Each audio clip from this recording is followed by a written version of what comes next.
মাংসের তো অনেক রেসিপি খেয়েছেন আপনারা। আজকে আমরা দেখাবো বিনা মশলায় কিভাবে মাংস রান্না করা হয়। দুধ দিয়ে কোনোদিন মাংস রান্না করা দেখেছেন? যদি না দেখেন তাহলে আমাদের ভিডিওটা পুরো দেখতে থাকুন, একটু স্কিপ না করে।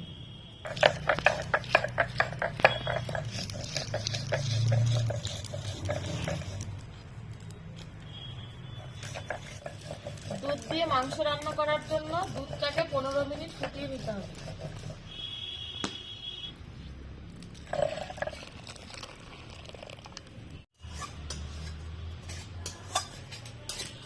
মাংসের পিসগুলো একটু বড় করে রাখতে হবে, আর এটি ম্যারিনেট করে 1 ঘন্টার মতো রাখতে হবে। তার জন্য আমি আগেই ম্যারিনেটটা করে নিচ্ছি।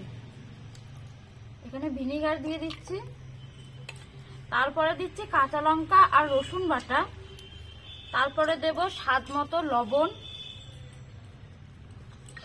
আর দেব কিছুটা পরিমাণ গোলমরিচ গুঁড়ো। যেহেতু এটা মশলা ছাড়া রান্না, তাই এর থেকে বেশি আর কোনো মশলাই আমরা এই রান্নাটা ইউজ করব না। এবার এটাকে এইভাবে ভালো করে মেখে আমি 1 ঘন্টার জন্য রেখে দিচ্ছি।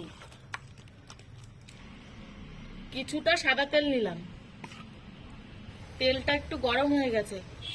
এবার পেঁয়াজগুলো লাল লাল করে ভেজে নেব।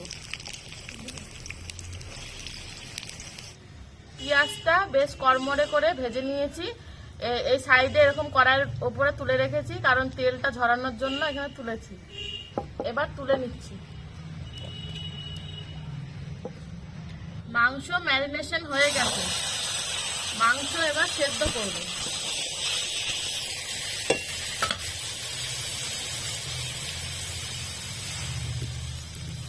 এই যেইটুকু জল দিয়েছি, এই জলটা পুরো শুকিয়ে যাবে। এই জলেই মাংসটা সেদ্ধ হবে। এবার ঢেকে সেদ্ধ করে নেব।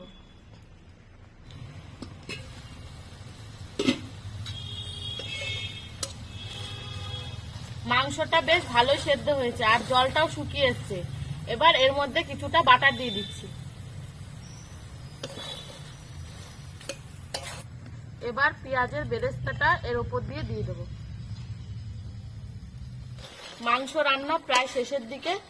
এবার এর মধ্যে এই দুধটা ঢেলে দেবো।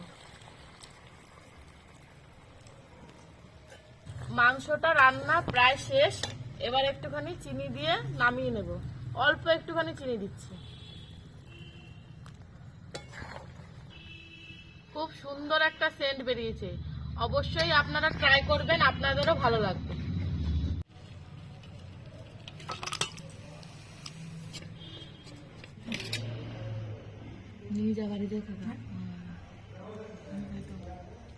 দুধ দিয়ে মাংস রান্না হয়ে গেছে। এটি একটি খুব হেলদি মশলা ছাড়া রান্না। তোমরাও ট্রাই করো, আশা করছি তোমাদেরও খুব ভালো লাগবে। আর ভিডিওটা যদি ভালো লাগে তাহলে আমাদের চ্যানেলটিকে সাবস্ক্রাইব করে আমাদের পাশে থেকো।